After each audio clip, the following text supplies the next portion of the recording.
All kinds of crickets, all kinds of animals coming on. It's spring. Everyone's alive. Feels like life is out there. It should be the life we should be leading, to be able to listen to all that and enjoy it. But the message of the crickets, in the sense of us dealing with what's up against us, is not a good message. It simply means that whoever's got the plan that's working against you is going to prevail. And that's a pretty simple concept, but a lot of people don't understand how quite extensive that means, what that means in a more comprehensive way. And it's not something you could just funnel into a I know that and disregard and no longer look at it. You know how many years I've been talking about different aspects of this problem, all the ways that I've seen it come at us and as at us, and the encroachments that are gone, and the needling that goes on, and all the little spots that we are having to deal with, and it's all done by somehow a plan. It's hard, almost inconceivable, to figure out that this could be a concerted plan, but in fact it does work together, and it works through time out of mind almost, certainly out of my life, beyond me, before me, everybody who might be listening to me for sure. We can go way, way, way, way back, and I don't know how that all works, but it's still working in the world to bring people down. If nothing more, there's a control system in the world that no one wants to really look at, to finally put it down finally, and then get on to living their life as they would expect it to be, as they would probably treat other people and have them treat them, and have the system around that maintains a reminder that that's supposed to be. It won't be perfect. It won't be utopia. But at least we won't have this big thing that people who have really just psychopaths, sociopaths, lesser amongst us, that may at one time have jumped in to serve a man, and then we find out that, well, that served man was serving man up. Man became the ingredient. And this is where the problem of the crickets requires our attention to not be. As much as I like crickets, as much as I'm reminded when I run out in the field, I see them running all through the grass all over the place. I don't know if to feel cool about it or feel bad. I realize that that's an anomaly reflection. BTWRLM265 for those of you on Pastcast, Prodcast, Recast, Blogcast, wherever you find us. Me, I guess. Those of us that I speak through. BTWRLM265 will get you, hopefully with maybe Behind the Woodshed or Real Liberty Media, will get you the content links, which I really put together for you just to read where I'm coming from. I only give you literally the titles most of the time. I'll read a little bit today, but there's much more of the context to get out of the notice that we're given daily, that we use to pass around and tell people things. But at some point it becomes, you can't just look at this stuff. You really have to figure out that one thing that really sticks in you bad that you need to fix. And it doesn't matter what it is. I just say get involved. I wouldn't take what you thought in the past as an opinion to work from. I'm finding a lot of people don't have a correct orientation as to what they're up against. And notwithstanding my detractors of it all, and no one produces a better answer. So I just kind of go with what I do that works for me, and I let you in on that in a way. But one of my problems has been not being able to give you everything, how I'm even here, the history, my knowledge, my research, where I've been about researching this, the decisions I've made to know what has guided my path, what to throw down, what not to agree to, what not to accept in as an idea. There's maybe more of that going on in all this stuff. Information that you hear out, and the internet became this wonderful conundrum as well. What do you look at? And to me, it's more like, okay, what do you look at and analyze, and then have you focused yourself on something to at least one portion of your life is working towards something, not just taking in so much stuff and doing nothing with it. I see so much of that going on. It's a little disheartening. I don't know what more to say about that part. As I was talking last week, you really have to look at this not from what your opinion of what I'm saying is, but really settle down and look at what I'm saying and starting to apply it almost anew, brand new again. And I say the best way to get there for you would be not to worry about what all I know and how I get what I get, but to just start on a process, a problem, and work that through. become more formalized on how you present yourself. Understand, it can be reduced down. You don't have to be the encyclopedia when you're confronting a problem. In war, no one's reading dictionaries, I'll tell you that. You're doing what's in you to do. And a lot of times your intuition, your gut, literally, is enough to put you in the right spot. And then there's I don't even know what to say. It's just this inspiration that comes to you, and way outside of anything that I've ever found. It just comes to you, and it gives you, if you start listening to it, it gives you a better direction. That I can't even talk to. So I say you won't even know what I'm saying until you get involved with your own thing. You'll start seeing all the things I've been saying for you. You'll have to, but you have to do that work, and it can't be a dismissive angle. You can't just say, "Oh, I know about that, and that's good enough." All the world's problems are too much, but there's something just even so small, and it may not even be on the things I talk about, but there's something in the world that you can show an example to make better, and I think that's part of what we're here on. Otherwise, I don't know what part of the problem is, because we're not really nice to ourselves. In fact, I think that's part of the internet coming together the way it is. You don't even have to meet anybody, and you can just type your keyboard away and just be insultive as you want, or as nice as you need, and whatever. And all that communication is just going through these characters on a screen. That's not really healthy either. And so that's a little bit of a problem, because we can't really, for as wondrous it is, I can talk to you all globally, literally globally. It's fascinating. Every time I say that, it just blows me away. Wherever you is, I am. And there we are. And so, but we're never going to really meet. And all I can do is pretend I understand who you are through these things that we understand with these electronic devices. This AI will never even, you can say it might go somewhere, but it's not. It's not going to be that connection everywhere, anywhere.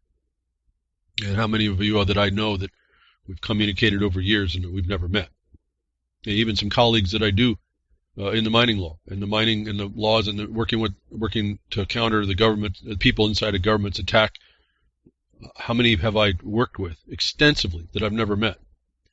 Maybe one time once somewhere, just to know that they're real. It's pretty weird. So, but also knowing that limited contact, or that non-actual contact, is still sufficient to move and convey ideas.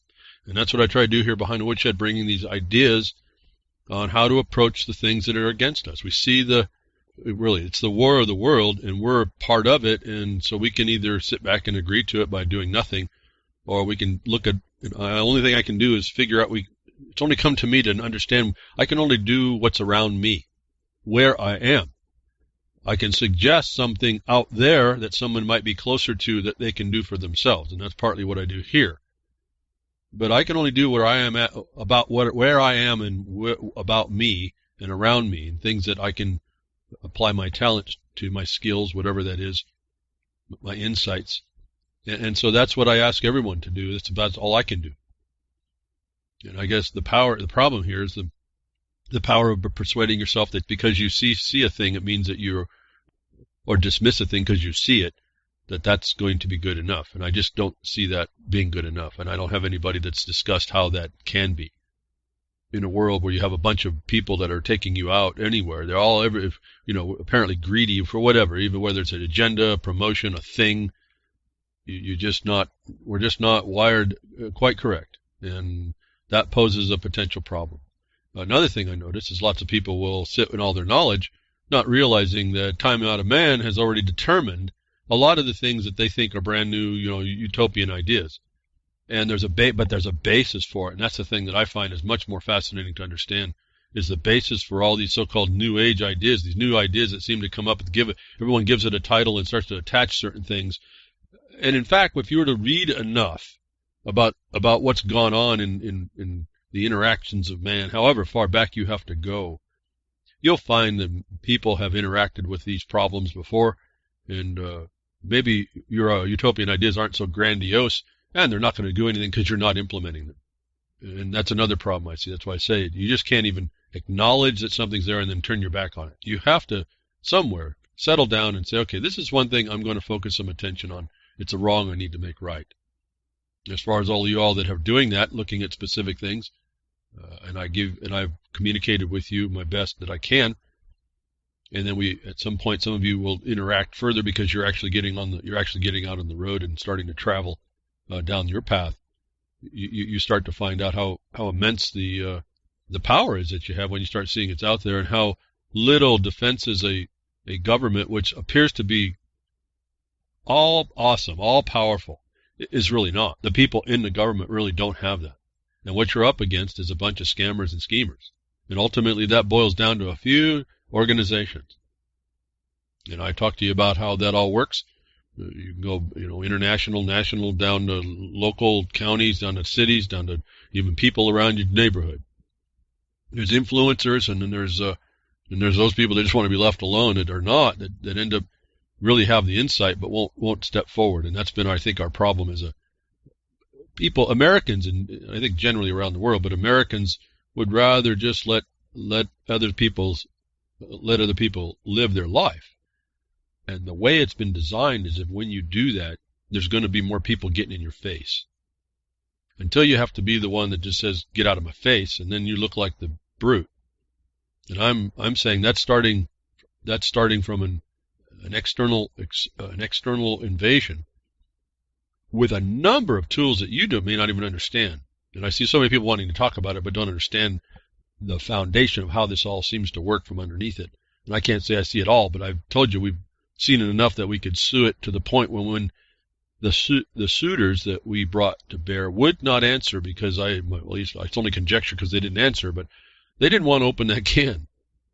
They didn't. In this case, it's the box, the Pandora's box, against themselves. It was better to shut up than to give us the opportunity to tear into it and expose it for the fraud and deception that it all is. And so we can, with that knowledge of me, and you all have it. It's just I don't want to diminish any of that ability for you to see this stuff as well. But we're in a place where we have to document that, make the record. We can see the very same techniques and tools being used just about everywhere. I mean, your intuition's a good one to check out, pull out the liars. And you look around at who's operating in government. Not everybody in government's that bad in some regard. Not all of them. Until you start pressing, and then you start finding their mettle. You start finding out who's their allegiance to, their job, their paycheck, or is it to what's right? Will people accept what I've identified to you as the imposition of a foreign rule that no one challenges, no one asserts, and then goes to the seat of decision of those that are bringing that foreign rule on you? You don't even know how to begin that one. But are these people that are running this condition against us, are they accepting a foreign rule and don't know it? That's why I bring up the word about sustainability and all this. Those are all foreign. You don't have to go very far anymore to go find the proof. You've heard me talk about it plenty of times. The source of the documents is in the occupier, who you may or may not see. And the international law about all that, the fact, if you get rid of all the law, the fact is you have someone stepping on your neck. You have to figure out a way to, if you can, to get that one to stop stepping on your neck. Otherwise, you got your neck stepped on, and that's your reality. And there's lots of ways for them to do it, whether it's obvious or not to most of everybody. And this is the thing about the problem, about having even a smallest amount of lack of innocence, a very smallest amount of even the presumed attachment that someone even has a say against you. And it's not just to say, oh, you don't have a say, because there's a bigger force behind that comes when you say that. So you have to be able to address all these things pretty quickly. I give you those tools behind which as we move through the discussion. Someone has the international law for this is if you are oppressed, you have to throw it off. That seems the most to be an impossibility. But what's always interesting is in this apparent impossibility, you against maybe even a whole gang, there's something else that rises up that destroys that. You have to be able to identify what that is. And if you don't, then you're going to have that boot on your neck. For as much as you might say you're free from it, you've got the boot on your neck. And they don't care, really. These people that are doing this all to us, they don't care. But I tell you about the reflection of the boot on the neck, the smallest. It doesn't take much to have someone who's big to be destroyed by someone who's small. If the one who's small knows you better than yourself, you can be bested. A minority can rule you, and this is what we see happening. A minority is really ruling us. It's not, and we allow it. So all those that might say that there's no rulers, and you can deny it, or you can say that you'll rule yourself. No, you got a boot on your neck. Until you can show me, and I've looked around for lots of things. I don't even have not a boot on my neck. So, and I think I'm probably the most capable that I know about a lot of this stuff and recognizing things and working out problems against it. There's things bigger than us, and that's another servitude. That's another occupation. And so we can say lots of stuff about how we are so noble in our apparent awareness, but when we're allowing a boot on our neck, we're allowing an oppression, even against ourselves. And so we're really no one with an authority. So I don't, like I say, I don't come here to give you a solution. I give here to maybe condemn you to know that you're really accessory to the crime against you, and what are you going to do about that? Sometimes the answer is not so apparent, so easy. But what's interesting is it's not so absolute either, because in the oppression, in the occupation, is the requirement to throw it off, which means that's a possibility. And this is where the tension is. How much will you accept upon yourself that someone else will allow even a little bit of encroachment upon you? Just a little bit. And sometimes that looks like it's aggressive to stop that. But when I'm not talking about just being an opinionated one, but someone who looks at it as a substantial trespass, even the smallest one. As I said last week, you do not. It's not just that you say you're innocent. There's occupations and powers that come against you that will determine you different than innocent. And you, as I said last week, you have to have a word in your mouth about how to throw that down immediately. You can't let yourself into the first opportunity of the other side to do so. It's really the key behind all of this. And so when we hear lies, and we don't denounce them as lies, and we don't forcefully make that as one of our main priorities in everything that we kind of work for is outing these lies, we accept them. And the lie eventually, as we're told, just a human nature response, becomes a truth. And this is really what the method works on. It makes an alternative to your normal way of life acceptable. It's the normal deviance we've talked about that the psychologists will tell us, that I've reported on over and over. The normalcy bias is a normalcy deviance. The new normal is telling you these people are in your face. They're not even at your door. They're in your face. They're past your door and in your face. They're in your mind. And we are good at trying to think that we can just dismiss it because we know better. But that's not the way this works at all. So we don't stop the lie. We don't become vocal, everywhere vocal about the lie, and we continue to accept it. We then give up the vocality to what everyone else perceives as what we call mainstream media, the tool of the oppressor. And so even if you're not really actively looking for something wrong to make right, the lie alone that you hear should be wrong enough to make right, that you at least put an effort to overthrow the lie. So we've been looking at this thing. I say the Middle East is a carnival mirror for the United States. Whatever they're going to do in the Middle East, the government of the United States is doing to you. This is a systemic problem. It's a caucustocracy inside what we thought was government. And I say this and my mind explodes because what was established can be found in Article 6 of the establishment of this thing, whatever title you want to put on it. It can be shown to have reservations in it and a limitation in its authority. I don't think people really appreciate. To me, I look at that and it gives me all the power I need to be able to denounce the whole entire thing without, not to the point of saying it's not a power that can hurt me, but to say, it has no actual force and effect. And having the way and the means to make the record to prove that. And what am I talking about here? Well, the reservations are the ongoing reservations that are gone by people in power who know better than yourself.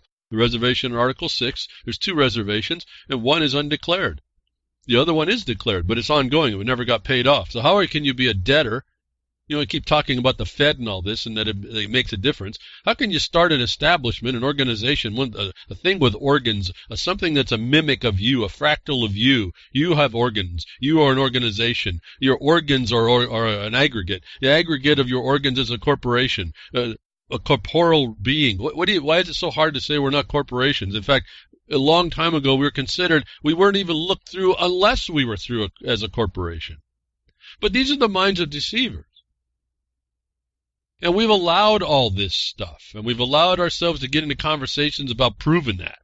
Without even understanding the basics, it says, well, the only guy that can say, the only one saying that is a deceiver anyway.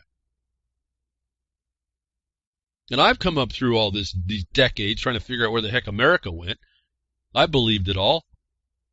I still want to believe some. I want to believe, folks, but it's just there's just too many things that showed up that are better reality. And I took that as important to figure out and to do things about. And that's put me at some place, wherever, however I have. When I tell you stuff, it just comes automatic. I can't even prove what I know, where I know it from, really anymore. In fact, I was just looking for a very particular thing that came up. We were coming through the discussion of the reservation in Article 6 of the United States Constitution for the United States, and is changed to the Constitution of the United States.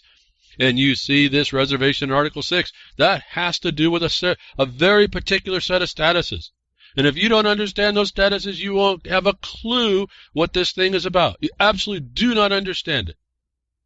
And if you don't go to those prior engagements and look at the clues in those statuses, you don't have a clue what you're talking about today. You have zero understanding.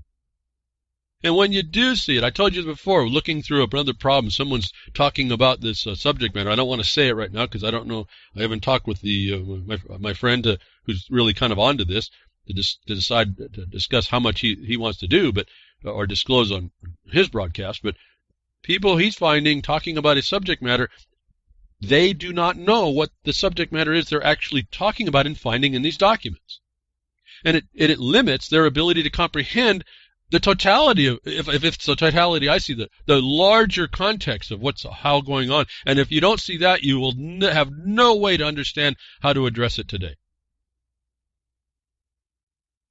And the organizational knowledge that I have from a study, I just tell you about, I can't find the information anymore. I went to go find. It's not on the internet that I can find it. I see references to uses and utilities of this status, but nobody sets the hard and firm date, the dates that I remember it's an incorporation into a secular entity.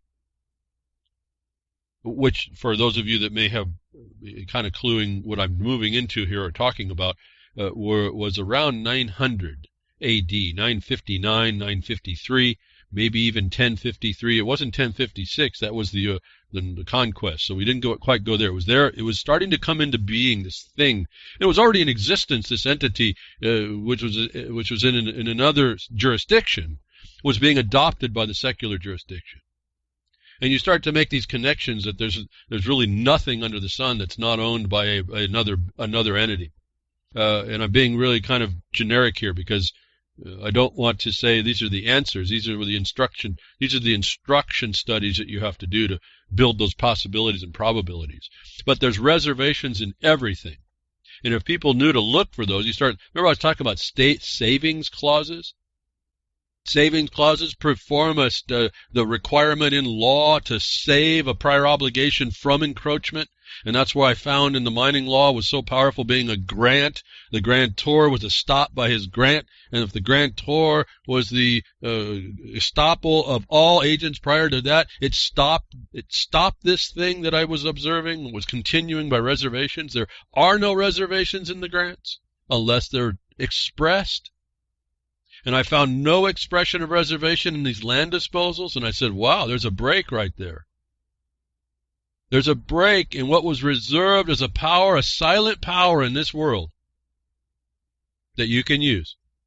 And then I started looking for other grants, other absolutely open grants. And so when I look at the world, I look at it through these different statuses and these capacities.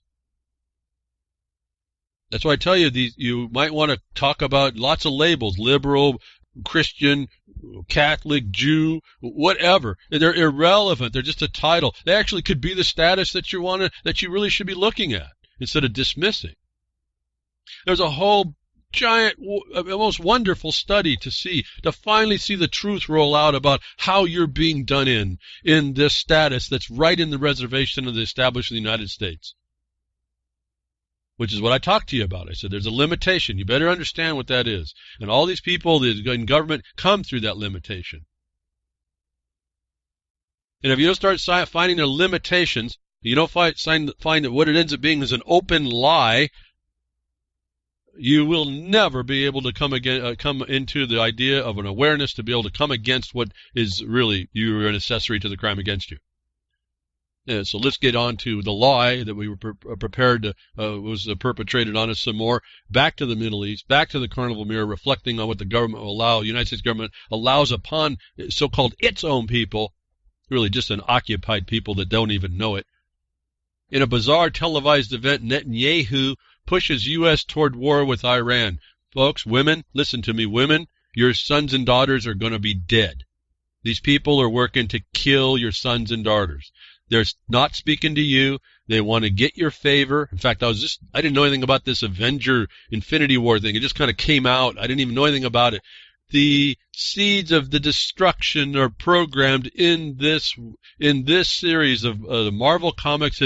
Boy, what a genius propaganda tool this has been. I didn't realize it even existed. In fact, I didn't even know when I looked into it pretty quickly because so many people were so emotionally destroyed over this last movie that I didn't even know that Marvel? I didn't know Captain Marvel was a woman. I thought Captain Marvel was a man. Well, I think it was, and then it was changed, and there was a legal reason for all that. But people don't even get into this, but boy, they sure wrap their life up into a fiction, which is a propaganda tool to disempower you. You take the hero put it outside of you, and then it's destroyed, and so are you. And you're so invested now, you're looking for the next out. I've been just astounded, awed by the response to the tune of $1 billion in 12 days that people have invested in a fiction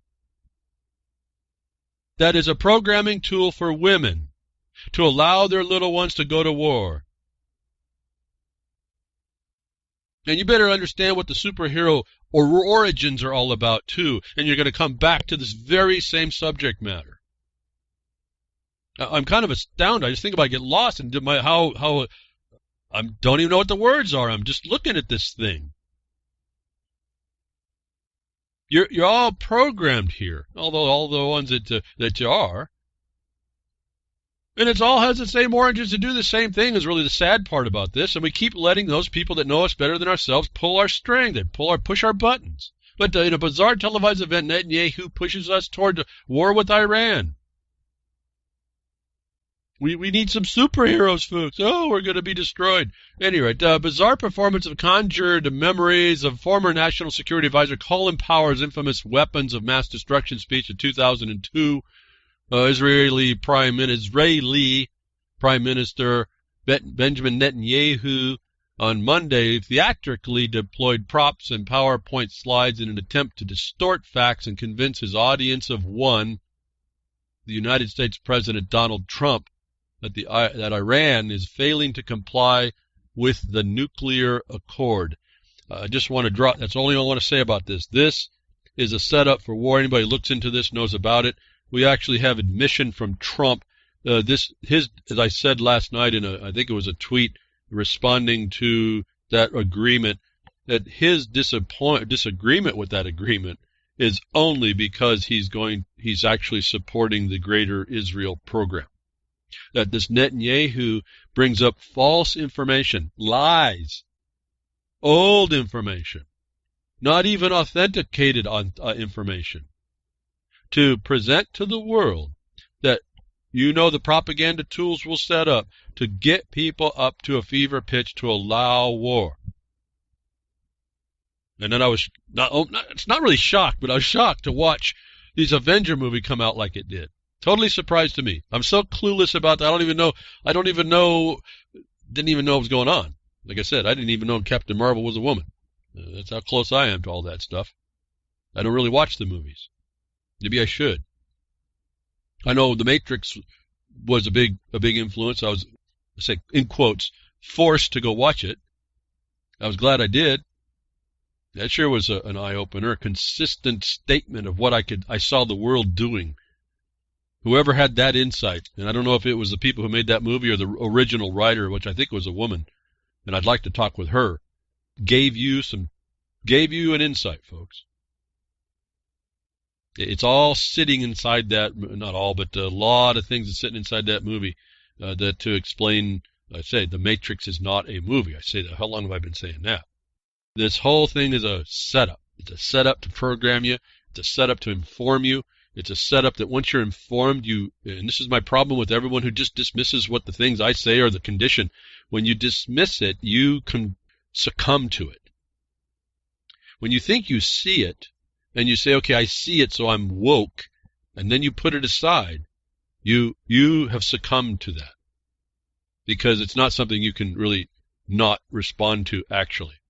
But here is a show that was put on to beat the drum of war. As I like this article, is by Jake Johnson. The way he opens that paragraph is really consistent with my thoughts. Maybe that's why I want to read it. And there's other things to say, and he does. He lays this thing out, everything, and he lays this out like I want you to start laying out your problem subject matter. You lay out the problem with it, bullet point after bullet point. You don't have to get all wordy to lay out the problem. And you set the foundation for the proofs.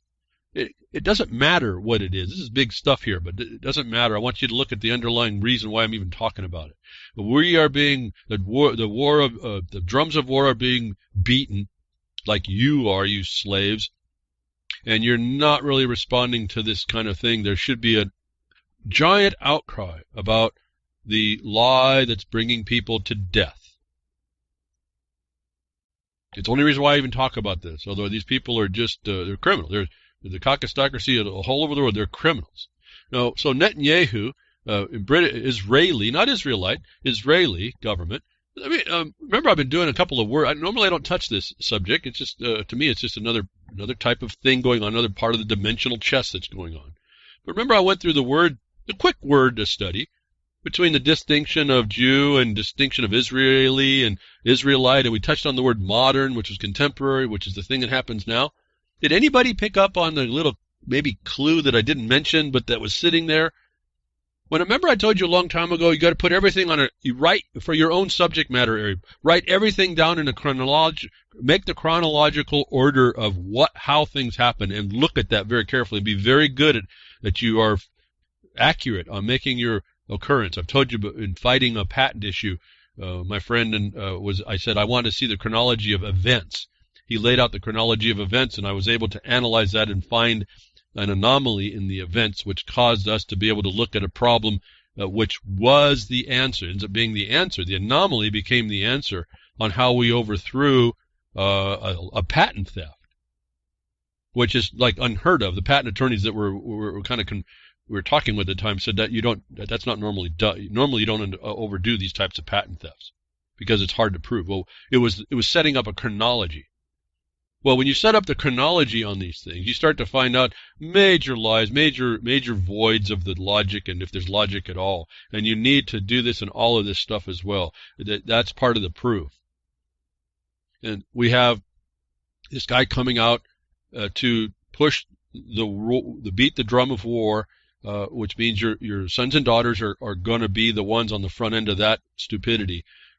And the organization that's driving this behind it is the intelligence behind the Israeli, and the word Israeli and the Jew and the Israelite. And did you put together the chronology of the construction of the time when we talked about the word Israeli relative to the modern Jewish state? Did you put it together that that state didn't exist until 1949? And so even those that beat the drum today that says it's anti-Semitism to talk about the people that have only existed in the modern term of Semite, if you only looked at that definition, did you put it together in your mind that they only existed since 1949? Even Hitler had nothing to do with them.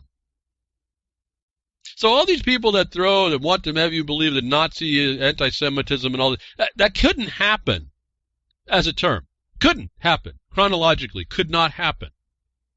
And if you're of the prior modern Israeli, not the Israelite, your Semite the definition doesn't start until about 1949 as the so-called state. Can't be used against anybody as a club. And if you agree your state only started since 1949, it could not make an historic biblical claim to the land. So discussing that is not anti-Semitic either. Does anybody put this chronology? See, this is the importance of chronology. I made the comments about the definitions. I didn't throw in the chronology of when that happened. So when you're talking about anti-Semitism relative to the oneness definition of the people that are existing in the state of Israel, you're only speaking since 1949. Everything that happened before it isn't existent there. So if you're not making the claim as the Israelite, well, then the World War II doesn't apply either, because you're a different class of people. You're a whole different definition. You're an ancient people, and you're not just one, even if we give credit to the Judea inhabitants, the Jews of the Bible.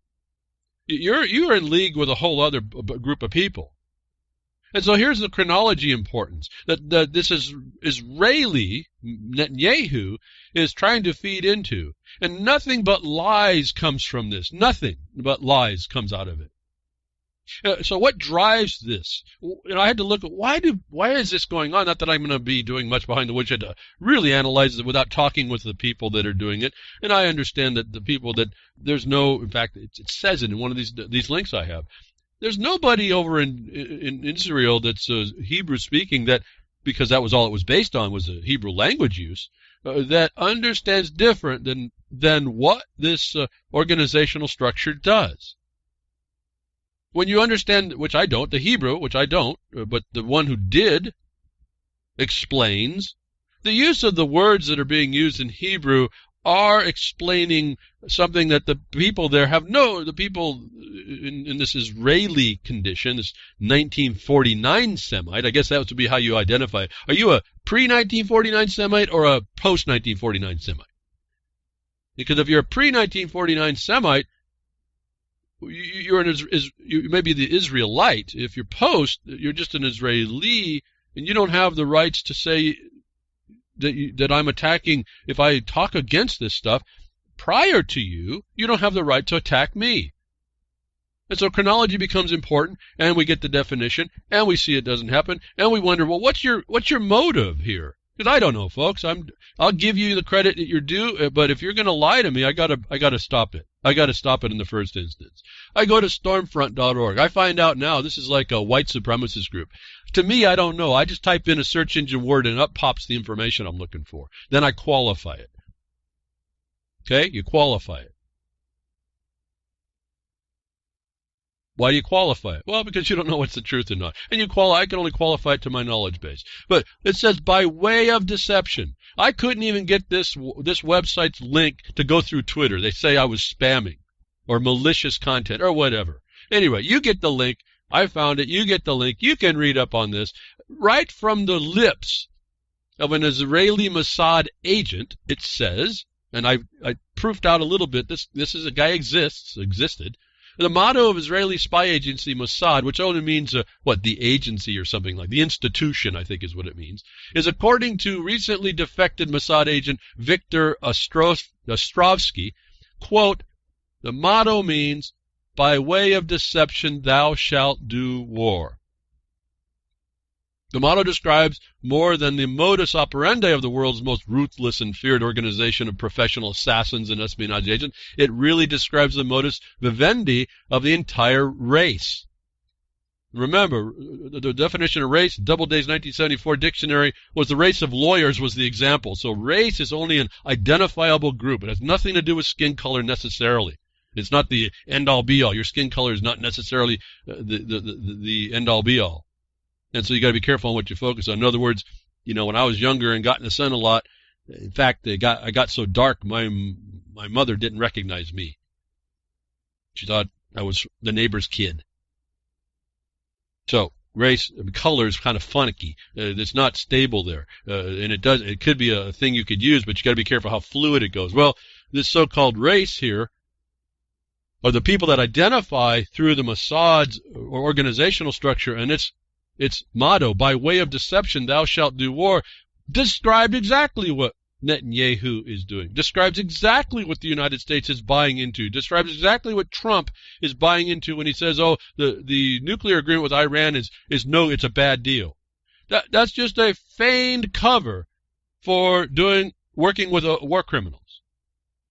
If we can call them war criminals, because in my mind, they really don't have a state. They really don't have a nation underneath that status. They're just simply occupying group of people, criminals. And I'm open to being proved differently, but there's no proof yet to come. And even the United Nations who looked at this says they're occupiers, so that's not a good thing.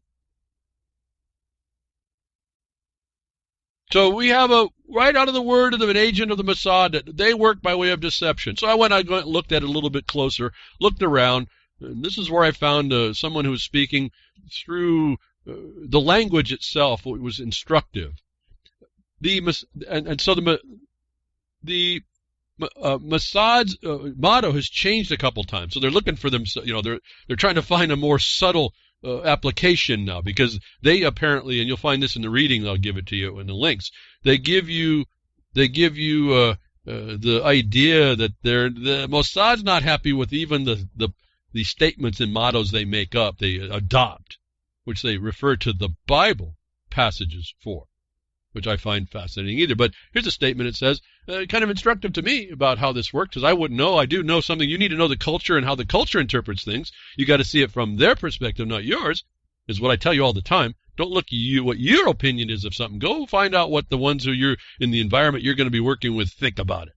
A Hebrew speaker, this poster says, you get the link later in the broadcaster, I am astounded by the answers, which had all kinds of answers why this motto would be this way, about the words that are being used, and whether or not it means deception or strategy.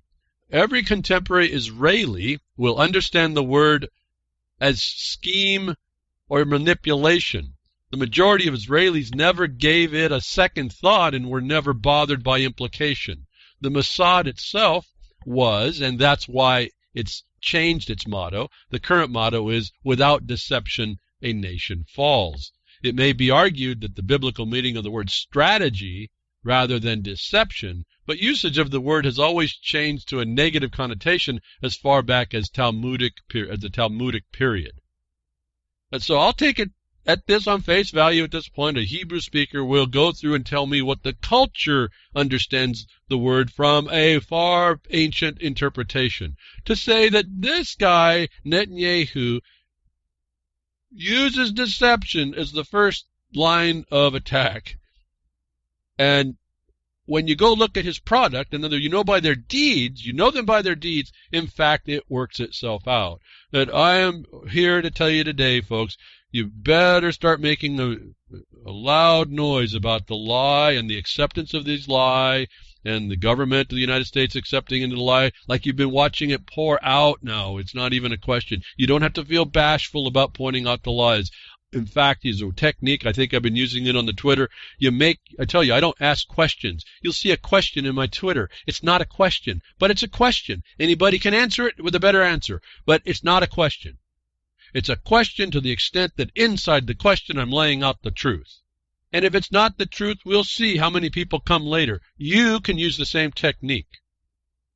If anybody comes to ask me, I say, I'll just ask a question. What's the answer? Because when we're in these times that you can be as innocent as you want to be, you can be fingered for the criminal. You are the presumed enemy here to these people. Remember the carnival mirror and the reflection back to the United States. You have to have a way to continue the word in your mouth. You have to work in that battlefield. So when I complain that no one answers me, I don't have. Maybe it's not a hollow complaint, because I really would like to know more. I would like to know that I didn't see it this way, because it's a pretty nasty world if you see it the way I see it. Notwithstanding my optimism that we can pull through it. But when no one comes to speak, Twitter's like this void, except for a handful of people, which I appreciate greatly, to send more message out. There is no reflection, folks, to the truth in the internet. Think about that. You ask a question that's the truth, and there's no response. And when the truth says these people are lying war criminals, if you can give them the status because they may agree to their estate, they're a warring criminal people. Not all of them, just those that are doing that. That this Netanyahu guy has indeed created lie and obfuscation and misdirection and lie of pretense and lie on intent and purpose is the fulfillment of the Mossad's options. What did it say? Notwithstanding what the wiki will tell you now, because they've changed, they keep changing to hide themselves. They're a chameleon. They want to hide. It's another deception. Without deception, a nation falls. Well, that's nice. They're high-sounding to them. They think they're a nation, but they're not. They've been only called to be a state. You need to understand the distinction in all these statements. And then they're occupiers. They don't even rise up to the level that they're even believing in themselves, which is that's okay. You can believe very highly in yourself, and that's a future positive view, which you can drag yourself into that spot, even if you're not. That's what they're doing. They tell the lie long enough, it'll happen, won't it? And why? Because you're crickets against the truth not being told. The fraud by omission.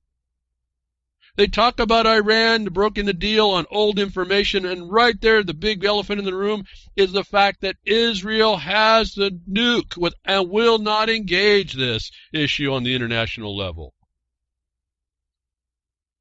What, Dimona? Is that what its name? The Negev desert or someplace? That fraud, the silence is a fraud of omission in this whole thing, if you haven't figured it out.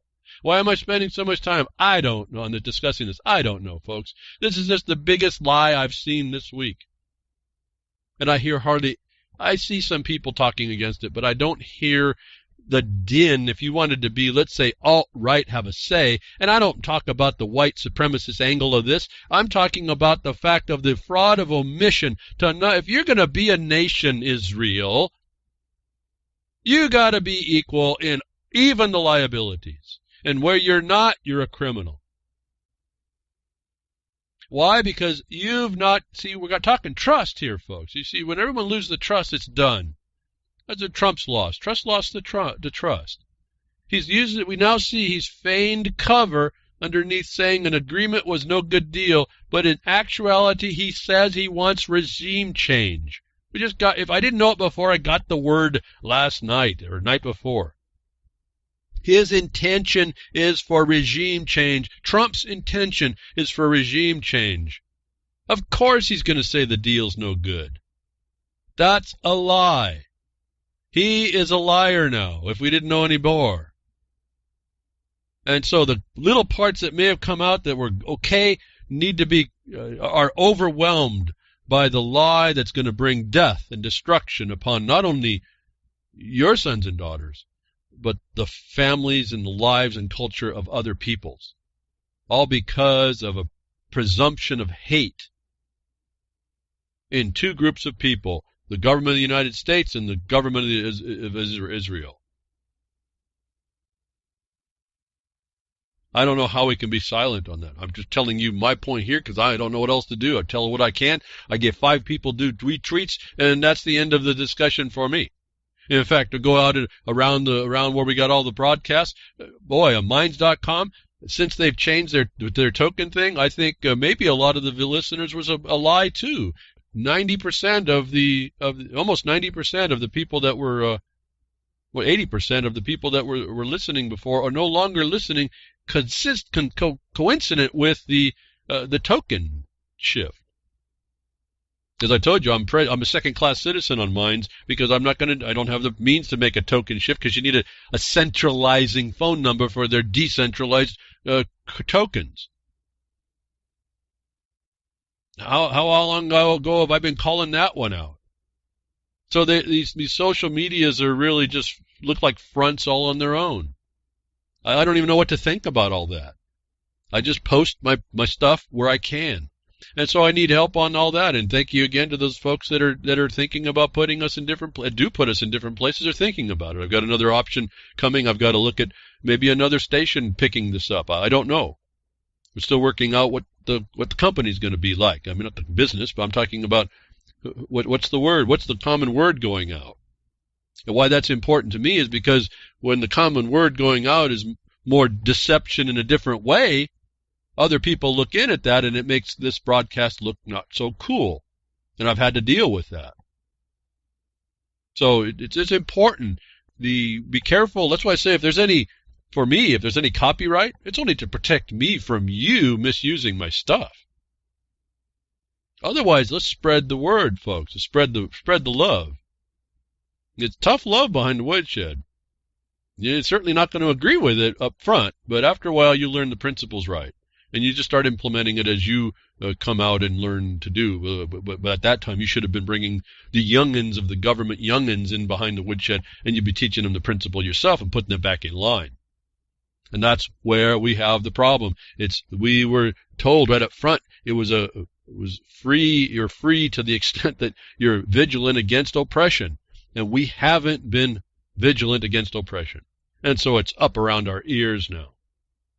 So we got a very serious problem. They tell us in the books, in the writings, in the documents, they're coming at us. Israel, all their agents, all their people are coming at us in deception.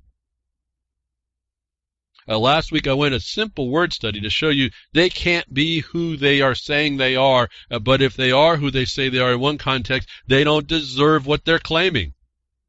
Wow, I don't know how much simpler I can say it, folks. It's 3 lines of a fact. I just told you the chronology one today. How can you be the Semite of the modern Semite, whose only connection to that is you speak Hebrew, and claim the rights of a biblical right to land? Impossible. You've destroyed your argument right there, to me at least. I hope the rest of you see it. And how simple that was. Why is this even a discussion that we listen to this guy do his little theatrics and do his little bombs and the lines, just like Colin Powell led y'all into believing in you. Oh, is it 9/11? Yeah, folks, it was 9/11. They said America changed because it was a plan before. The government did that. No one else. It doesn't matter how they did 9/11. They done it, folks. Let's move on to where they're dragging us now. This has been my gripe about all this stuff as well. But we're focusing on the wrong thing. I've been attempting, and apparently not many people are interested.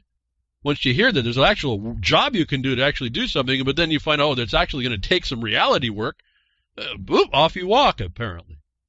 For the most part, certainly not everybody who's listening to me today or has been for the years. Thank you very much. And some of you are turning it around and looking very analytic. I see how you think now. I think it's cool. I really think it's really neat. We're looking at things a whole lot differently than I was hearing back in the 90s. And it's not just a critique, a critical eye just to be critical, a contrarian. It's really to working out the problems that we face. We have these deceivers in the world.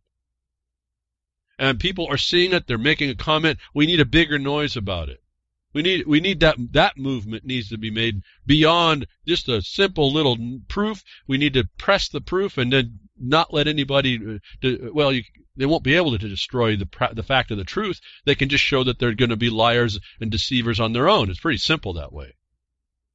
The latest act in Israel's Iran nuclear disinformation campaign. Someone else sees it. Another article, we could talk about all this stuff. I could read it.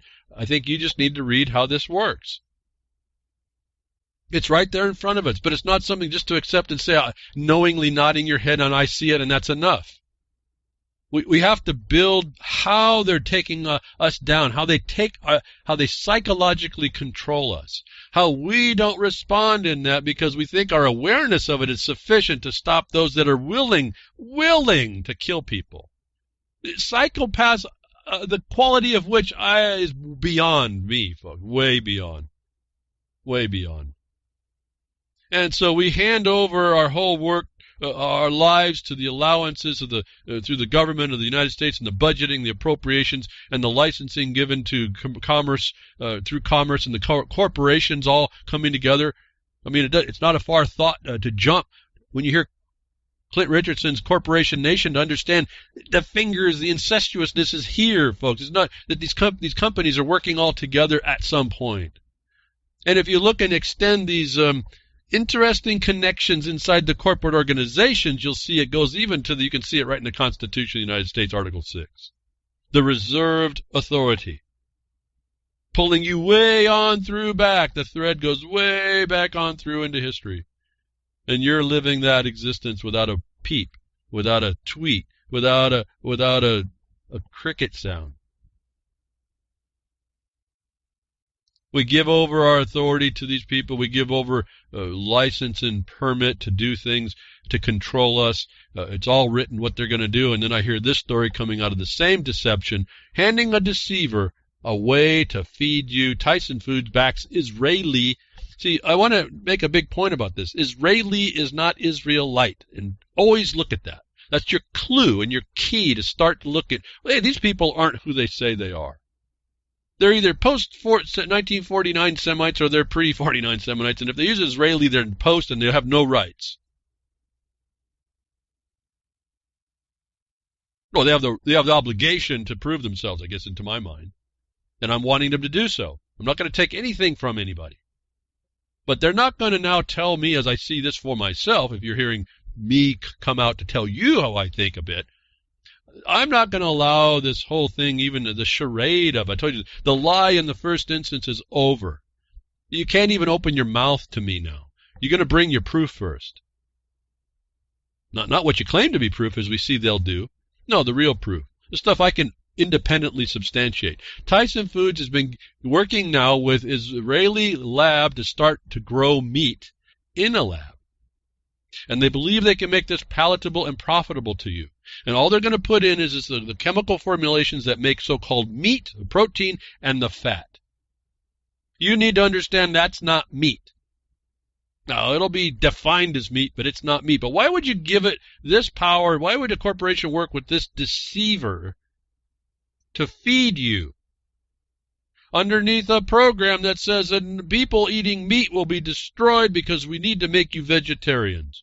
And there's a whole reason behind all of that. And that's not an opinion. That's been written down. Back to the same people, the same thing, the same global structure. Always back to that. Always back to this condition. And a few people pull the strings. Tyson is going to give back an Israeli startup. Why not an American startup? You don't think that the same amino acids could be made somewhere in America? Why not anywhere else anyway? I certainly can't see how Russia would even opt into this, given that they now have outlawed GMO so they can produce so-called organic or something more natural. I wouldn't see how they would opt into this, but okay, outside of Russia. Anywhere else, folks. Why wouldn't they go to anywhere else? Why is Israel the focus? And once it becomes a focus in a corporate status, don't you see that there's an American interest to protect? Don't you see the fortification of the very thing why Trump wants regime change in Iran? And it's not about that nuclear deal. And then Netanyahu comes up to say that the deal's no good anyway. Are you following this deceptive line? We're talking about deceivers. How much longer are we going to listen to this? And I don't mean just say, oh, yeah, I don't listen to it, and I'm going to go chat my keyboard again in my chat room. No, we got to get together, figure stuff out, how we get the message out better, how we make impression about the message, how we get people to adopt that message. So your food, your meat, so-called, is coming to a store near you in a few years at about $5 a kilo, or maybe $10 a kilo. And it'll look good, and it might even taste like steak. But remember, Matrix not a movie. I want to go back in because the steak tastes so good. Now you're watching it being made. All right? They're going to get rid of the need of having actual cattle because they don't want you to be eating those things. The animals have more rights than you. They want you into centralized food. They want you to give you the blue apron box. They want you on the government cheese. Here it comes, folks. And they handed it to a deceiver. You got to consider this. How much favor have these people called Israeli post 49 Semites? How much favor do they have that they are gaining the advantage in all important sectors of your life? Can't be a clue that you disregard. And you can't just take that and say that awareness is enough to stop the problem against you or those in your future. And these deceivers they don't care about making war on you. In fact, what they're doing is the tools of war. If you go into the laws of war, you notice they're not supposed to really interfere with the civilian population. These stories you hear that do this are interfering with the basics of the civilian population. As always, all these international modernization laws that we heard years ago I was reporting on. There was like a whole bunch of them that came through in our report. I go, all this is the plan, folks. This is all these different acts fulfill what we know of is sustainable development, fulfill what that Agenda 21, fulfill the standards of the future of an unlimited existence, where they will tell you what the standard is, that your human rights are subject to the state.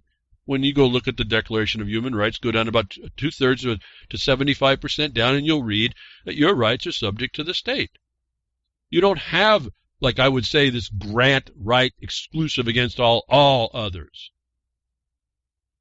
No, you've got inalienable rights, not unalienable rights. You've got political rights. That's all. That's what the United States is, a political entity, not a sovereign. It's sovereign in that commerce status, and they put everything through that. If they don't go through the other door, which is police power and the concern for everyone, so-called. That's just another pretense.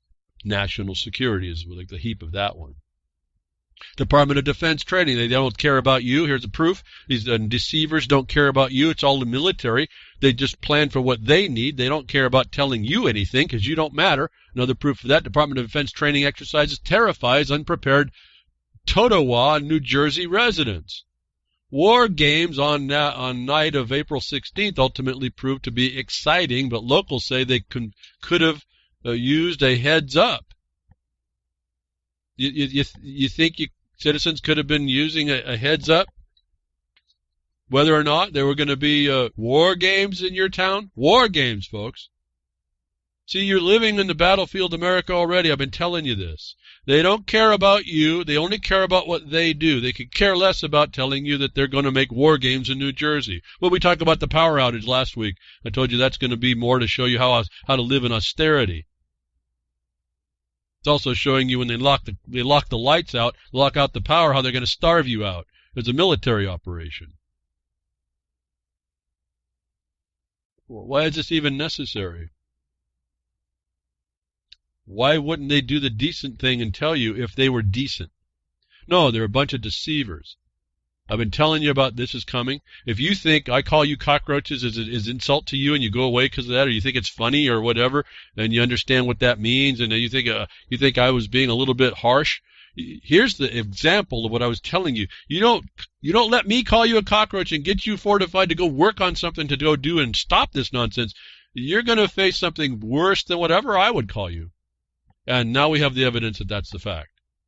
I think you might have heard this on Freaker's Ball, and Grimner was reading it, saying, dude, you're reading my news. The notice.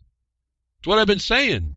He read the story. I really think I'm going to read it myself because I think all of it here is important for you to hear, finally. It's out in the open. What you've never been told is being out in the open. People finally go, oh, this is even my jackbooted intentions for the people, serve the people with my jackboots. It's even insulting that police cadets quit, numbers of them, exposed Department for Training cops to view public as cockroaches they're at war with. I only called you crickets. And that's only because you're not kind of working to stop this. And they have already been working against you this whole time, as I've been telling you. This military consequence you live under. They have been training their cadets that you are a cockroach. And they have the jackboot. And some people with a morsel of morality in them said that's not good enough. It takes at least 4 years of college from an enlisted person in the military to become a military officer, which is quite a contrast from the mere 9 months it takes for a police officer to earn the title. But according to a group of 10 former Austin Police Department recruits who wanted to become peace officers, just like the military, the Austin PD is training warriors instead of guardians. I'm having a hard time not interjecting on this. I'm going to have to not. You've heard me say all this, folks. This is inside now coming out. This is what they've been doing. I told you they do. Well, I'm going to stop talking. We could go. I'll just rehash everything I've told you for a decade that I learned for a decade before that. The former recruits are now blowing the whistle and claiming that the type of mentality they encountered is not what they signed up for and is not representative of the greater Austin community, KVUE writes. And thank you to all my Austin listeners. Appreciate that. All the support out of Texas there. It's kind of like a central hub. I've kind of noticed that. I don't look at it too close, but there's something going on in there. And here's the story that might be the one you need to really look at. Summer Spisak, a 38-year-old tech employee who participated in 9 weeks of the 8-month academy last year, said instructors told her and other cadets that they would punch them in the face if they said they wanted to be police officers to help people. Spisak and others are now sounding the alarm to the public, saying police are being trained to view community members as the enemy and not as their fellow citizens. Quote, "It's so different from what is portrayed. It's so different from my expectation of the Austin Police Department," Spisak concluded. I can interject a little quickly here. Didn't I tell you?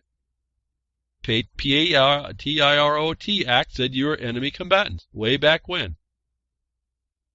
So they've been training that you have been all this time. But finally, some people come together and say, oh, I didn't know that. I didn't know I'm not a peace officer anymore. The report goes on to say, KVUE continued by describing another former recruit's observations of the police training currently being implemented at Austin PD. Jonathan Murray, who now works in sales for Dell, said another surveillance company, works for sales for Dell, said the instructors repeatedly degraded the homeless and prostitutes, referring to them as cockroaches and suggesting they find a transient if they were bored and wanted a felony arrest. Viewing sex workers as insects and homeless are potential targets for prosecution differs vastly from the generalized public perception of officers as those who are sworn to protect and serve members of the community. Well, that little phrase right there is really loaded too, right? I've told you all about what protect and serve is and who the members of the community actually are. That all comes through looking at the documents and understanding the Lieber Code and understanding what happened in Lincoln's time. We don't have to go as far back as established in the United States. I'm reading on. According to the former recruit, officers of the peace should have a guardian mentality and opposed to the warrior mindset the recruits and graduates are being taught to possess. Both Spisak and Murray joined 8 others who voiced their concerns in a letter in two different news agencies. Two different news agencies. Their objections were met predictably with a denial by the Austin Chief of Police, Brian Manley, who claims his cadets are trained to be both guardians and warriors. Well, what does that mean? What kind of I can't help but interject a bit here.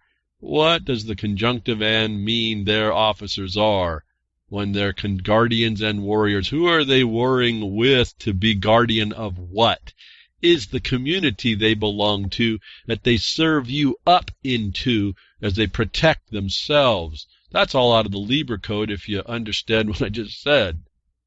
I'm just restating it. And remember, we've gone one step beyond that. The United States in the murder memo said we're not even following the Lieber Code. We went executive expedience extrajudicial. That told me, and I tell you again, that means you have no established government in a tripartite system, folks. It's that simple. So be cricket. Continue to be a cricket. You think I was insulting you, telling you you're a cricket. They're calling you the cockroach.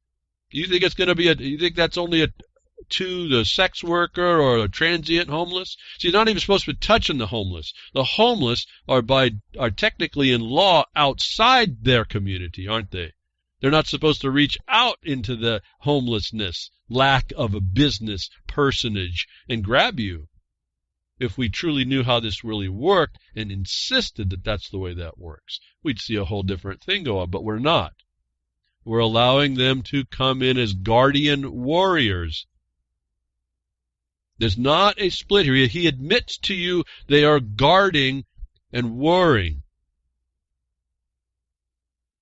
Didn't say peace, did he?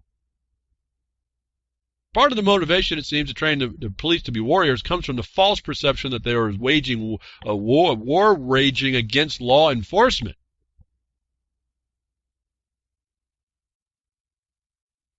I'm pausing for you. This is all the proof. They're stating this as an observation. This is what is going on. Why the system is indeed doing what it does indeed. There is absolutely zero statistics to support the claim that there is a war on cops at the work on the streets in America. But see, this is someone trying to rationalize an irrational statement that's not based in what the statement was based in. It's based in the fact that it's just a condition. Your oppression and occupation is a condition. There's no rationale that we have to do beyond it. We just have to understand that, and now it should all come clear. I'd have nothing else to talk about once I know we're an occupied people by an occupying force, and they will guard and war against you to maintain that status. There's no rationale I have to worry about it. There's not going to be a proof because it's not the condition that I'm looking to define or find or prove out. See, we try to prove the inane, the irrelevant. You got to get to the first step first and stop there if you need to go farther. Well, there is at least 75 officers who are killed by bad guys. Okay, I'm not going to stop and read that. It's trying to rationalize something that's not relevant. It's a lie they're presenting to you that they're not lying about now. It's right out there. They're going to be guardians and warring. This has nothing to do with peace anymore, folks. If there was any question, and right in the middle of it in Austin, you're sitting right in the middle of it. And I always wonder why so much is happening on broadcasting right in the middle of Austin, and we have all these people broadcasting out of Austin. It blows me away. I don't understand that. There's an interesting correlation, and we don't get any answers out of there, it seems. We get a lot of hype, but we don't get any observations on how to, or any action, if you will, civic action to stop it. And I've told you how to do it. It's not like it's not out there. How to get this stuff to work better than what you're seeing is exactly what's been going on the entire time. I'm going to stop reading. I think I've read enough. This is comply or die, okay? Of all the things I see, this is comply or die. This is the new normal that everyone just seems to look at, but now we have it. They consider you cockroaches. So think kindly of me to consider you in an action or just merely crickets, because I like crickets. Cockroaches, not so much. Just like them. What they're told is they have the boot of authority, and you're the enemy cockroach. Pretty simple. There's the proof. Now, Cato Institute wants to come out and make themselves irrelevant by trying to analyze this condition, and so they've come up and found that militarizing police makes them more violent. Yeah. But they're not supposed to be militarized, see? The whole point is that they are being militarized. Of course they're going to be more violent, but that's their purpose now. You heard it. You're a cockroach. But Cato Institute won't look at the underlying problem that shows that why they're allowed to do this anymore. I've told you about all this, so I'm just waiting for the right other people to see it, I suppose. Let me read the first paragraph because I found this about interesting to all you Second Amendment people that are fighting with that. When Attorney General Jeff Sessions announced yesterday that the Trump administration repeal of Obama-era rule limiting the distribution of certain military equipment, parenthetically, such as tracked vehicles, camouflage uniforms, high-powered rifles, bayonets, and grenade launchers, he dismissed concerns about police militarization as superficial. The evidence suggests otherwise. Militarization makes police more violent. Let me go back to that list of what they call superficial. What the heck is a bump stock and accessories compared to tracked vehicles, bayonets, grenades, camouflage uniform, and high-powered rifles? If those are superficial, what's a bump stock and some accessories on a semi-automatic appliance? Is your problem. Here's a little factoid right in this rule that I would use right out of Sessions' mouth to say, well, here it is. They don't consider these bump stock, any of this stuff, to be anything more than superficial. What's your problem? Notwithstanding, we have the right to it to keep and bear our discrimination. What's your problem? If a tracked vehicle with bayonets and grenades are superficial, What's my bump stock in my accessories? Your problem. Why is it beyond superficial? And we let these little clues go by, and where I say, my view is we're missing it. We're missing a real simple way to jump in these people's face and make a simple line item discussion on how there's no discussion. There is no place for them to interject.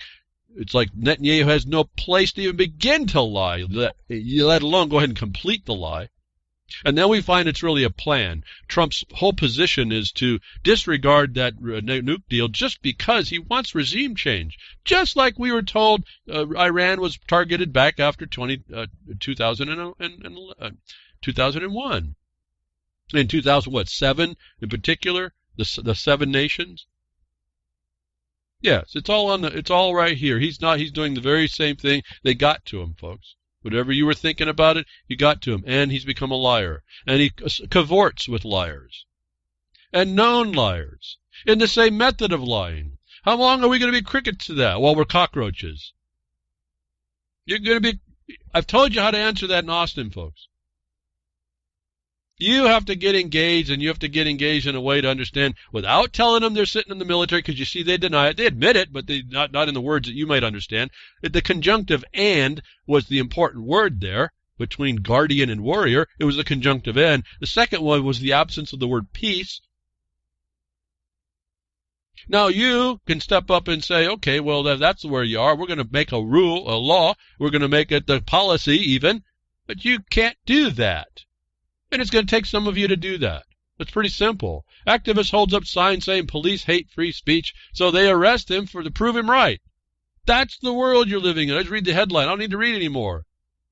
They arrest him for free speech. Well, now they charge him for something else, but it's irrelevant. It'll be neither here nor there. Dust in the wind, as far as I'm concerned. This is what police do. They're not peace officers. They're making war on you. And you want to stick yourself up in a place to show them that you're going to be a red flag and a bull in a Charlie collector. They're going to prove that they're the bull. I'm not denouncing the guy putting up the sign or doing this to get arrested. If that's a bigger plan to go after them, this may be what you have to do. I don't know that it is, but maybe this is what you have to do. You activists out there start becoming, well, as I say, evolutionarily engaged. Figure this out beforehand. Have a better plan than taking your violation to an attorney on top of that, because they're going to torn that out, right? Better have some really good attorneys, lawyers actually, that understand this as well. And you might have a little more distance on that because they want to protect free speech, you know. But you want to see the cops actually working not to be peaceful, but to be warring against you? This is another evidence. I can just look through the news and see the evidence of it. And yet, I also find limitations. And this gets back, very interestingly, back to that Article 6 exception, the reservation power. Does anybody even know what I'm talking about? In Article 6 of the United States Constitution, where it says that the prior and debt engagement shall be law of the land, paraphrased. Do you even understand what that means? Do you even understand what I'm talking about? I'm not so sure that many people do. There's a couple of you that I talk with that know to look through that bring that up. I know that. But not a lot of people understand it. But here speaks to that. For as much as they'll arrest you on something you have the absolute right and free speech to do, they'll arrest you just to make a point because they don't like you, because you've been sticking it in their eye and they know it. They don't like it. So they make you make a hassle for you because they know they're not liable unless you know how to get that. Have you made your record for it? So I say this is a bigger game. If that's what you want to start saying it's a play. It's a game of war. But you are going to be the victim if you play it wrong, not them necessarily. Well, never, because you shouldn't be using that kind of violence, right?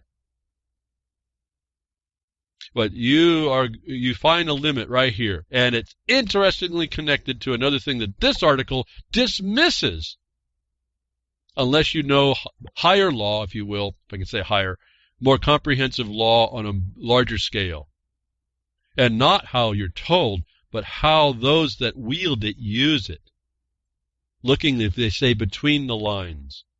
Texas, the same place that they'll arrest you for saying I got spree, for the same place that considers people cockroaches, will not do that if you're an immigrant. Not because of what the people in the MAGA people say about it and why we need the wall, but because of a status. And you're going to find this replicated in your state statutes in a slightly different place. You're going to find it underneath your corporations law, but this instance is not because of corporation law. It's reflected like it is, but its actual power actually speaks in through the Article 6 thing.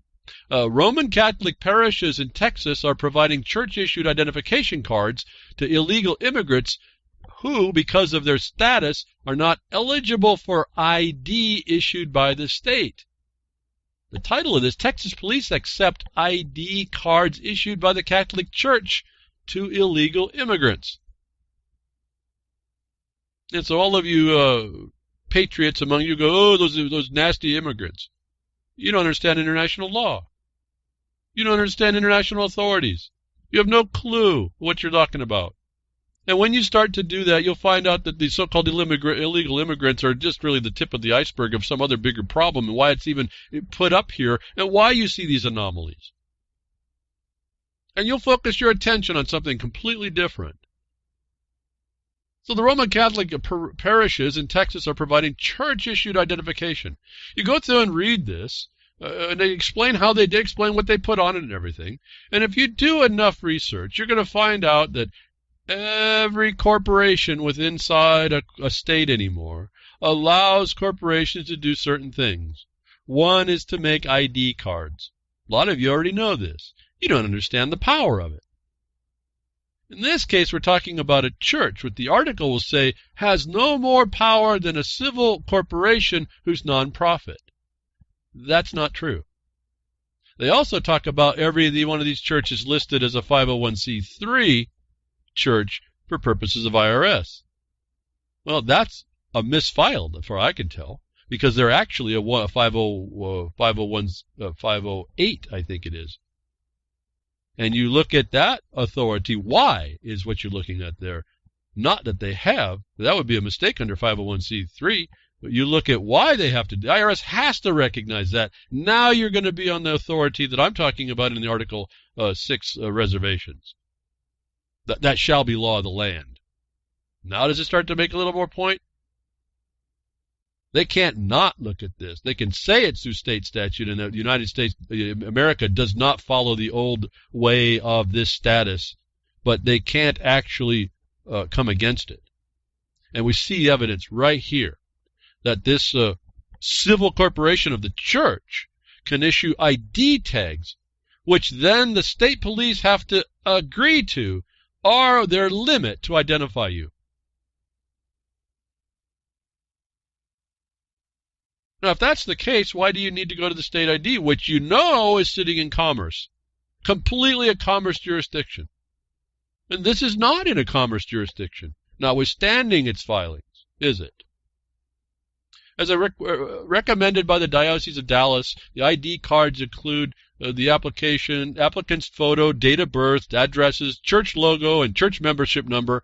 And as a recent weekend, 300 persons received cards at San Juan Diego Parish in Dallas. According to Dallas News, approximately 500 applications for IDs were received at a recent parish event. San Juan Diego Parish requires ID applicants who are 18 years or older to first become active church members for at least 6 months. They must also provided active or expired government-issued photo ID for their country of origin and be accompanied by a legal U.S. resident or citizen who can vouch for their identity. Do you even know what you're reading there, folks? That's international law right there. That's not the church is not taking anything on. This is a standard thing you do. In fact, there's a treaty that says there are supposed to be no stateless persons. And yet they funnel everybody through a corporation, don't they? Well, this is a very special type of corporation. But we're not going to talk about that. And I don't even see that their tax status is right here. But it doesn't matter. You're seeing a truth. The cops have a limit, folks. They can only go so far. The state has a limit. It can only go so far. They'll tell you can't drive with this ID. But it does function as an ID in a state that's corporate. Think about that.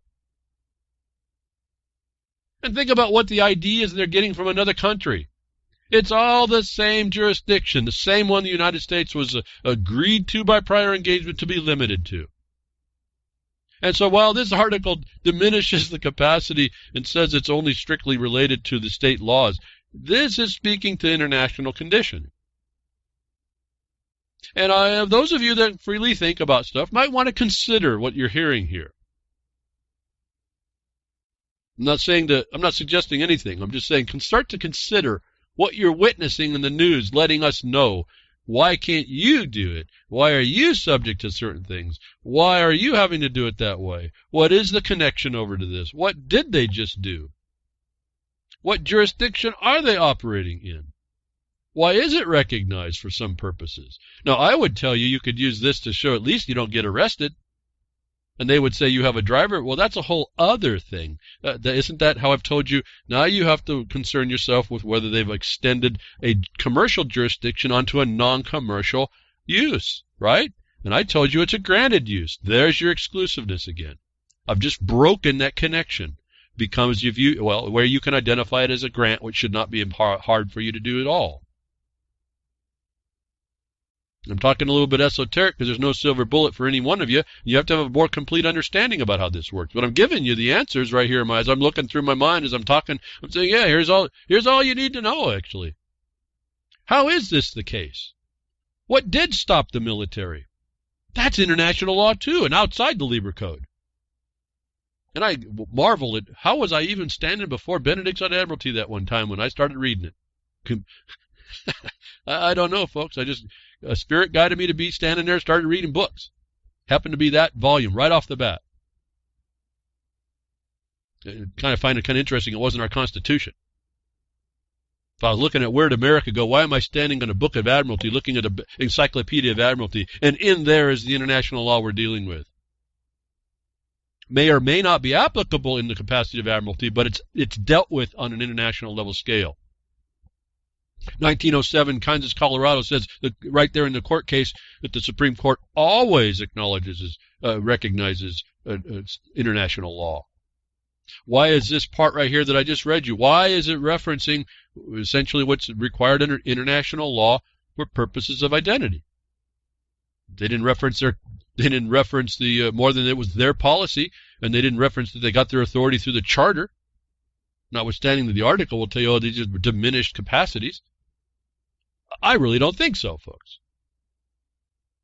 And so this is really a much bigger story, I think. To me, it's the writings on this wall here for you all in this regard, looking at this story. We're looking at what's deception and what's omissions and how do you look through the transparent. At the one hand, you get arrested for putting up a sign. On the other hand, a church gives you a piece of paper and you hand it to it's another little bitty sign and they have to recognize it. Do you understand the distinctions going on here? Do you understand one has an authority and one is just is toyed with? Why? Because you don't live in that land you were told. And there's a way to address it over some time, because there's an education process that you have to undo that you've been now told very particularly to Austin that you are perceived to be a cockroach. Because you don't understand if you don't want to give up your ID and all that, which you shouldn't. You shouldn't be able to speak with these people. You should have the right from the association, like the Constitution says, which is not working. They deem you to be a transient, don't they? You pull this stuff together, it's pretty quick to understand what you're up against, folks. It's really not that hard to see how they justify their existence in your face. And yet the tools are here for us to see if we were to understand a little bit more than what we found someone saying on the internet about what they thought is going on. It's a frustration of mine a little bit as I say that, but I just got to be patient and hope you all cut through the nonsense and find yourself behind any woodshed that'll be giving you the principles that are correct. There's a whole lot more to understand about how this lays out, and when I read this article, I was reading it through the Seeing International Law speaking right through this, and I told you I connected it right up through the Article 6 reservation. Does it go through the reservation? No, it's the same authority, though, through a different avenue.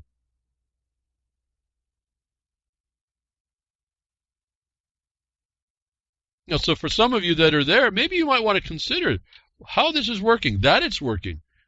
Maybe there's some an ease of access to certain things that are already conditions working in the world. Why would you want to invent the wheel when it's already working in the world to see that it's working in the world, contrary to everybody else's thoughts?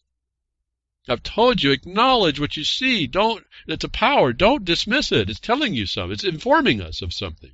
Whether or not you'll engage it or be affected by it, that's really a different decision, and that comes over through the experience.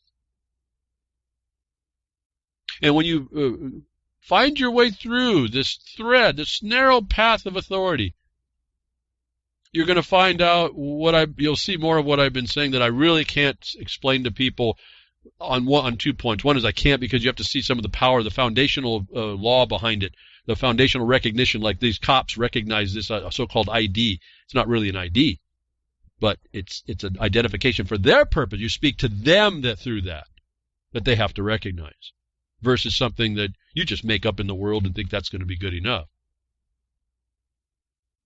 And this is the subtle distinction I've been talking about all this time. It's just more reference and more notice to us. If you look at it that way, you'll see it just speaks to me. I tell you, it speaks to me in a different way. This is partly how. It speaks to me in a different way. I'm looking right at the law that they're applying, even though they're denying that there's something outside of state law. Well, I'm reading international law, and the State Department has to recognize this as well. You'll see it in your state law, too, what you have to give up when you get a new one in a new state. It's all the same. Why is it all the same through international requests to your local house? Because there's nothing new here. It's all consistent with at least one authority. It's also kind of nice because we can go around the world and not be so different. You have to be, like we hear is being made, they use for oppressing people. There's really not that big a deal about this if you can just kind of go through and show each other that you're okay. I mean, they just don't want any criminal in their midst. Another deceiver. See, we're not so nice, so they've had to make these rules to keep the cell wall from being penetrated by an adultery. Anyway, so that last story is pretty fascinating to me. There's international law written all over this one. There's connections right through the authorities. There's a proof in one story that they can beat you down, another one they'll recognize it. And all the people that are like MAGA or United USA, anybody, you don't even recognize what you're arguing about. And you agree to suffer underneath an oppression you don't even recognize. It's transparent to you.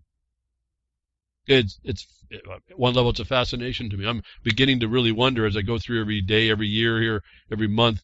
I mean, I'm just wondering, it doesn't have much more meaning to me.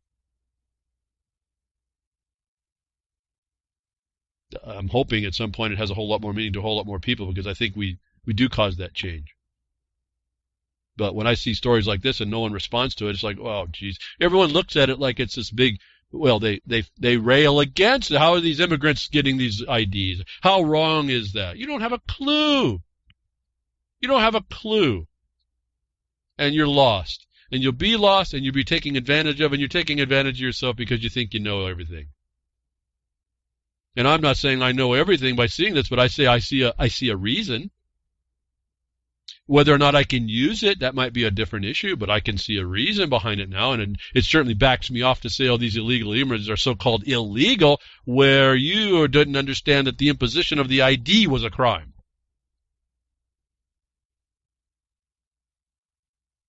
Are you following? I mean, am I speaking too fast again? I believe I may be speaking too fast. We've assumed a lack of innocence on ourselves that's not right. And you don't recognize it in other people. You don't recognize it through other jurisdictions. And when you're not thinking that way, you're not seeing anything. You don't understand a thing I'm talking about. You think you listen to me because it's, well, I don't know why you listen to me, actually. Some of you hear some of the truth. Some of you can put it together now that you've been doing the research. Some of you hear how fascinating this thing might be. That you just buy into the fact that I'm excited about it, or I can speak about it so consistently. There's some attraction there, but it's beyond that. There's a factual reason why I can go through this quickly, starting with Netanyahu, how they work, how they're lying to you, how they lie to you up front, how you're looking at the lie right in your face, how you can't do what you're told to do, and yet you'll rail against people that are actually innocent and just trying to get along, and an authority that has the power to do so. It sounds to me like at some point, why are you jealous? What? What's the question, actually? ID is important. Why? Go find out why that's important. How do you establish it? Go find out. This is one way. If corporations have the power to issue IDs and that suffices for the purpose of identity, what's your problem with all this? When you go, and I couldn't find it, but when you find out the whole system of legal law, it only looks at your corporation. For all of you that rail against the fiction, that's all this is, folks. But there's a reasons why. There's tools. It's a tool for purposes that have been beyond us, that we know. A lot of us didn't research. Some of us did. They start to see a glimpse that because we have a fallen nature, this is the best we've come up with. And now people have taken advantage of it, the kakistocracy. Those that are now not in peace officers but are warriors, learning that you are a cockroach. But they can't step on these so-called illegal immigrants with IDs not issued from the state, but accepted. You better get your head wrapped all around that nice and tight to figure out what I've been talking about. Hey, moving on. The ID, how they ID you, what they do with this information is another thread. Why they even need it's another issue. But that they need it is the important part here. And that I told you that they're going to ID you and try to ID you and make technology that IDs you, whether or not it's accurate, but that they're going to do it. They're going to put you in places. If you become a target, like I've told you before, their target and they don't like you, they're going to fabricate you into a place. Where did we learn that? But from the Israeli forensic lab that can put your DNA anywhere. Why them again? But now I told you before, remember I said, they're going to take your voice like I used to do in video and do some techniques, simple techniques in video to make it look like, as I told you, the 15-minute speech that you looked like when I got done that you made 2.5 minutes of. And I told you my intention was to correctly paraphrase your 15 minutes into 2 because that's all I had for TV in an edit. So you got a 2.5-minute video, and I put words in your mouth in that. I put an edit together that you didn't actually say, but it was your words. And then I showed you the Kennedy statement where they took parts of his speeches and assembled them in a way that they could take a speech he never stated but was written and put that into a form that you could hear as if he spoke, fabricating reality, constructing a reality. We now have the proof of the fact of the technology. If I didn't understand where it was before, I don't know that they did it with this, but here's where they could do it. Adobe's new Photoshop for Voice app lets you put words in people's mouths. Is another form of identification. Work this backwards. When they hear you speak, there will be an identity coming, folks. It doesn't mean it's you. It just means that's what the system, the military, is going to be using for you to identify you. Right, wrong, or indifferent, they're always right because they're the power. In fact, I think there was a news article last night. Facial recognition, I think in the UK, was 92% wrong, and they're still going to use it. Oh, they caught a couple criminals, so that justifies it. Now, when they go, Adobe's new Photoshop for Voice app lets you put words in people's mouths. They can take the sound parts of your voice, construct them by words you type into a processor, and construct the sound as if it's real. Is what I told you years ago was coming. What could they do with my vocab, with all the sound bites they have in this broadcast? They can now have you saying things that you never, ever, ever said. And Adobe's trying to figure out how to put watermarks in to make sure that someone who's going to make this up, it can be known that it was of construction. You think the NSA is going to care about that watermark? You think they're going to be able to strip that watermark? You think there's any ability to protect against this identification by voice?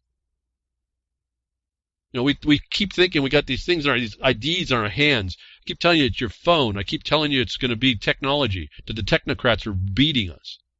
Now they just hear your voice. They construct language. Here's probably whether they did use Adobe's new Photoshop for voice or not in the Kennedy speech. They still showed you they can take parts, type in words, and get out sounds that sounds really, really close, if not hard to tell. Is the future identification that this thing that we're up against needs, that people need to be able to identify so they can stop it. And if you don't, you're going to be subject to it. I don't know what else to say for all of you all that just want to stop. Just be living in your peace within your realm and within your domain. That's not how this is actually working out. I don't agree with how it's working out, but there's not more that I can do than to tell you I see some parts of it working this way. It works consistently this way. It continues to work this way because it works, and we need to. The only way to stop it is to get involved with stopping it. And so one more tool is coming to make it a little bit tougher, a little bit easier to, even if they're not after you to do anything nefarious like silence you and get you in the cage, just to make you sound like an idiot. And how are you going to stop this? I mean, it was bad enough to see people's video and they're putting a mouth on your video and you're not saying those words at all. Now they literally have the audio file. They could be speaking with it. They don't have to capture it some way. They can take the sound parts and construct it. And I told you this. I was wondering back when I was doing R&D. One of the projects was a speech chip, sound on a chip. This was like a marvel at the time. And I've just been wondering why it was taking so long for the software to catch up. They had hardware on a chip that did generic sounds. In other words, if I wanted a Japanese, this is one of the projects, it was a Japanese woman speaking, someone who didn't know the woman but heard the voice would think it was an actual Japanese woman speaking. They wouldn't be able to identify them particularly. They would just know they thought it was a woman, literal, real woman speaking. Was one of the voice characteristics that were programmed. This was done decades and decades ago. To identify somebody with that voice now has been the shift.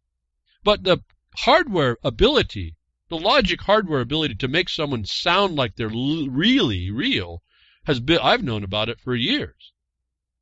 We now have the software to do it, and they did it exactly in software. They just took the sampling parts of the sound that was put in a digital chip, hard baked in the chip, that was selected to form the speech that was required. It was attached to so-called AI that would interpret a statement so that it would respond to build the phrase by the sound parts.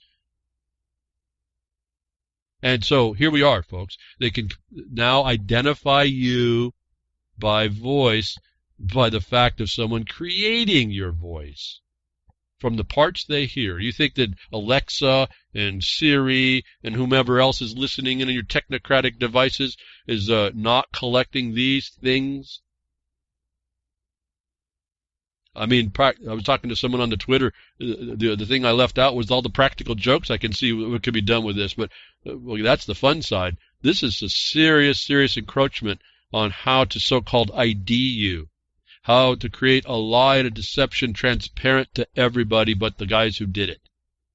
What the Snowden disclosures, if such that they are disclosures, and from Snowden, if not from the NSA itself or the CIA, were to give license now for this to be done without you being able to identify who done it.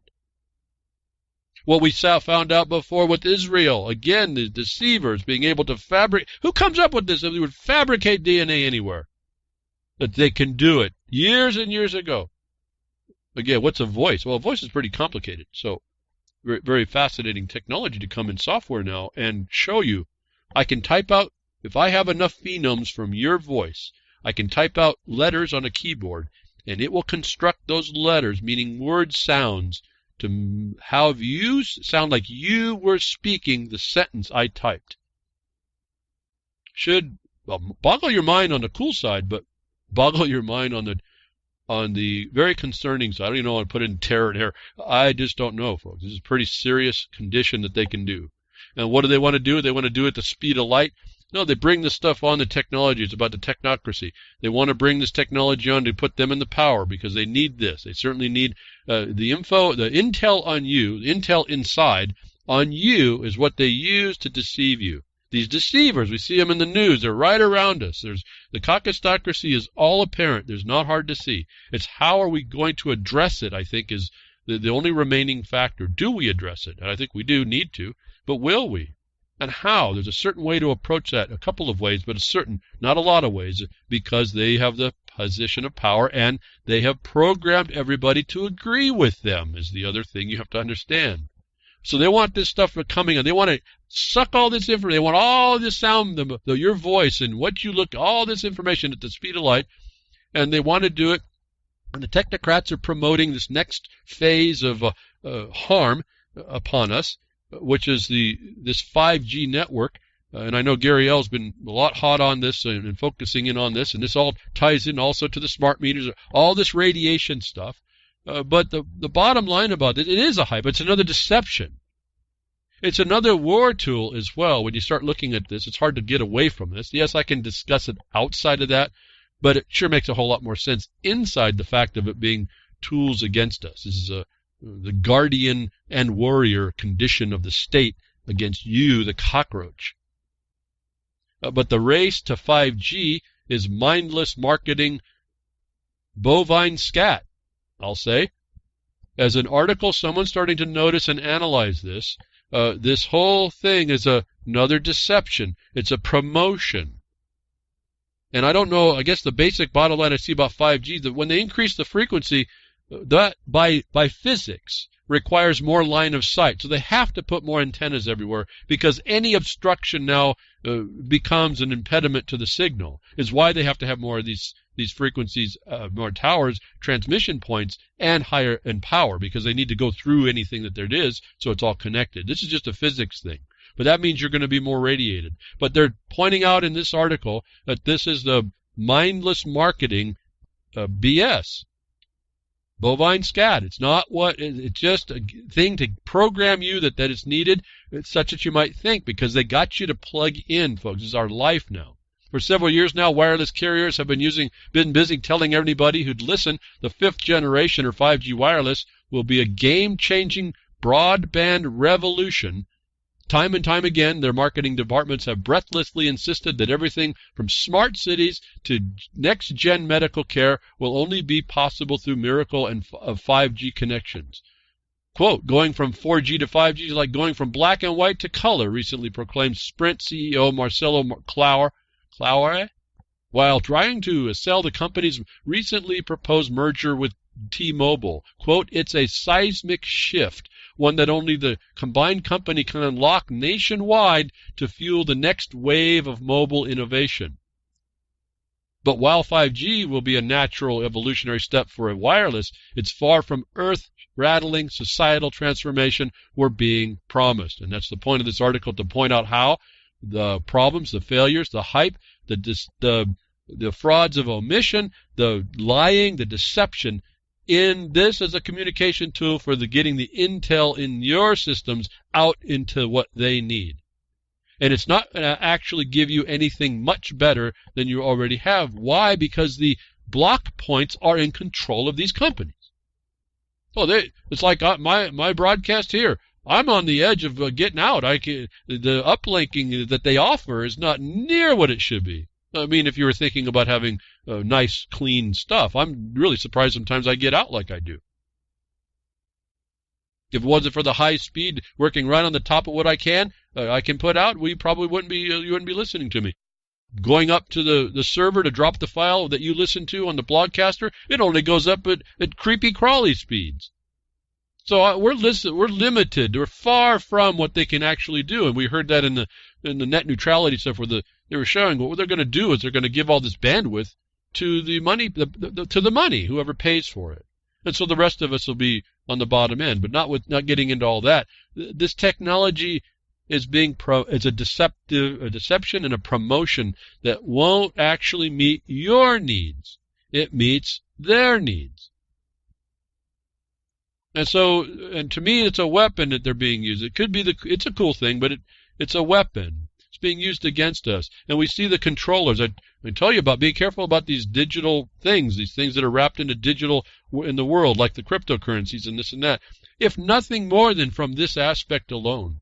If it wasn't bad enough they got intel inside, that can just hack everything you got eventually, they have this other thing that can block you out. And so here's the evidence. While they're talking about all this access, the governments who are inside the incestuousness of the corporation structure, Britain's Great Firewall blocks access to another official Disney sites, internet safety guides, VPNs, and coding sites for kids. This is on the heels of what happened in Russia. The governments are just shut these addresses down. Now, when that's shut down, how do you get to your banking? I don't even care about cryptocurrencies. I'm talking, how do you get to your banking? Well, I don't know about Disney. It sounds like Disney should be a site that's supposed to be blocked. When you look at their content, you look at it with take a step back and look at it. It may not be such good content. But notwithstanding that, your VPNs all these address blocks are being blocked out by governments as they try to get a handle to protect the children. Save the children, save the feminist women. We got to, the promotion of rape, which doesn't actually promote womanhood and doesn't protect them either. These are all just covers. Like I said, these are the stalking horses that we buy into. But governments can shut out big blocks of the internet. Are you going to be putting all your eggs in that basket? Is something that you really got to consider when you look around the world at what's going on, when it's actually a weapon against us. And they're pointing all this out now. I'm just pointing it out. Hopefully someone will listen and will look at alternatives is all. I'm not looking at, you can't do that. Look for the alternatives. There's going to be ways to do it. And I think coming up here, there's another little story about how that is. Telegram gets blocked in Iran. One program, they start blocking out Russia did it. Now Iran's doing it. Iran, I should say. Those of you that maybe go there. Telegram is a program. They're blocking access to this. The point is the governments are stepping in to block whatever they feel they need to, which seems to undermine whatever they've decided. But in fact, they start blocking out entire accesses. Then the corporations get involved. They're ostensibly saying, I don't want to be looked at as a co-conspirator, like the accessory against everybody. Like I tell you, the accessory in your nose the ring in your nose when you don't fight this, they know exactly what this means. Amazon orders Signal to stop using AWS to defeat censorship. Amazon doesn't want you to be to stop censorship by these governments or anybody. Facebook, all these other, they don't want to be associated with setting themselves up as a service that provides a conduit for a company, an app provider, to go around censorship. Start putting these things on. You want to talk about a blockchain on a ledger? Make the database and put all these companies that start protecting government and other censorship and protecting that, the fact of that, put them on the same side of the ledger as I could say, the enemy. It's not just an open thing, I guess, is my point. You have to start to look at what the dynamic is. It's what I do here, every week. We look at this. It's not hard to see. You're going to have to start to work out alternatives. You're being subverted at every point within this. And this becomes a troubling problem because of trust. They always talk about the Bitcoin being trustless. Well, the whole system's not trustless. I mean, the whole thing's got systems that it works on. But trustless. You don't have to worry about trusting someone. But we're going to have to somehow build that trust amongst each other to build the private part of this and our continued ability to work through this onslaught of censorship and these companies that don't want people to come along and subvert that. Then Twitter comes up and says, we recently found a bug that stored passwords unmasked in an internet log. We fixed the bug and have no indication of a breach of misuse by anyone. Let me stop there. They had a bug. This is not a bug. I think this is a mouse click on a program configuration for whether or not they were going to do an encrypted plain text log internally. Are you kidding me? No, makes no sense at all. And when they did that, they claim, Twitter does, for those of you who think that, these are supposed to be the tech company that was the highest aspiring ITs. Yeah? No. They claim that no one read their stuff. You going to agree with that? You're going to think that NSA wasn't in on the inside of that already knows about this? What did we hear about before? that the Tor browser, they said, oh, we let the other guys know what vulnerabilities were weeks and months before we finally got around to fixing it. So Twitter is online. For those of you that didn't know, they left all these encrypted passcodes all undone. They're claiming that they want you to change your password. I sense that's a trap. That's up to you to decide. I think they're going to be able to relog this in a different way somehow. They may be having to respond to this new awareness about this information since Zuckerberg went to talk about faceplant. This is all coming together at the same time. It's kind of interesting. But so I'm not so sure. I think it's going to be a proof. I think I'm sitting on the proof side. My Twitter account's just an account. If someone wants to steal it, I wouldn't like it, but they're going to hack it. They're going to hack it. Well, if the Twitter is correct and those logs weren't taken and they got to delete them for some reason, which is probably underneath this Zuckerberg thing, then I have nothing to worry about, do I? And if my account does get stolen, then Twitter lied, didn't they? So I'm sacrificing an account to prove that Twitter lied, in my view. Maybe you can go another way, but I'm not so sure about this thing, and I don't see it as a bug either, but this is what we're told. This is the deception that goes on, that you're walking yourself into this false security, the false need to do things. No different than like the beginning. And Iran's doing this wrong. No, you bunch of fraudulent information. You don't even have the right to say what you're saying. You are the one that's in fraud of omission of having the same thing you're claiming that they have, and they don't even have it. And then we got Big Uncle standing there to want to, now we find out he wants to do. No, I don't. It's not because of this deal not being bad. I just want regime change. This is the same guy that said we're going to bring all the troops home, folks. This is the same deception you see everywhere else. But there's things you can do about it locally, isn't there? With all this surveillance and all this stuff going on you. What did I say? What did I say that I told you, hinted to the point of Austin? You got to go into your local governments. I don't know what else to do here. Those of you that are capable of bringing a concise set of facts, you have to go back into your governments and make those policies that you railed against. Oh, that's not law. No, it's law enough for an occupier. Oakland passes groundbreaking municipal law requiring citizen oversight of local surveillance. Is what you can start to do. Those of you that complain, I hear all these complaints, I don't hear no action. This is what you start to do. You start understanding the subject matter and go locally to make the changes that you need, that you're complaining about. What's that going to do about Twitter's passwords? Maybe nothing. But they're not going to be able to do the overall surveillance that you've been hearing going around, like for smart cities and all this other stuff.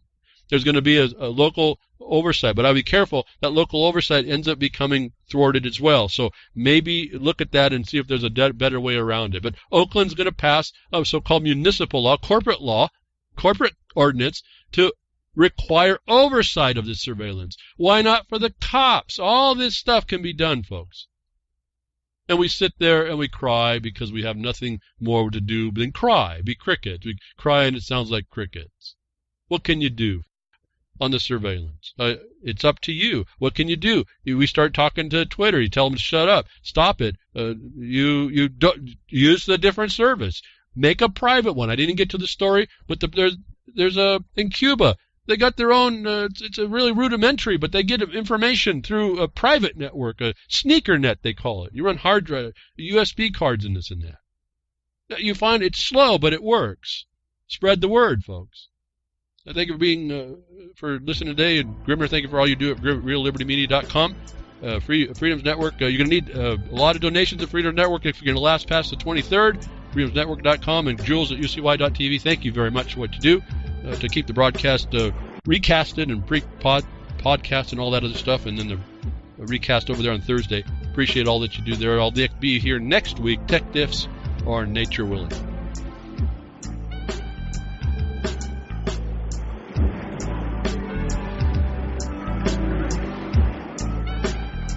Well, that's another lesson. I hope with today's information you can take it to those that misbehave. From behind the woodshed, leaving his mark on the beast, this is Hal Anthony. Till next time, journey with purpose.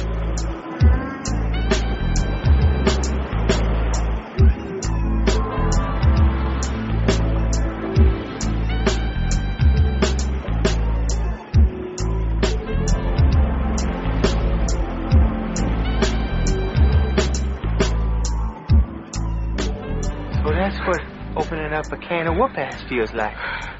Son, you just opened a whole case of whoop-ass.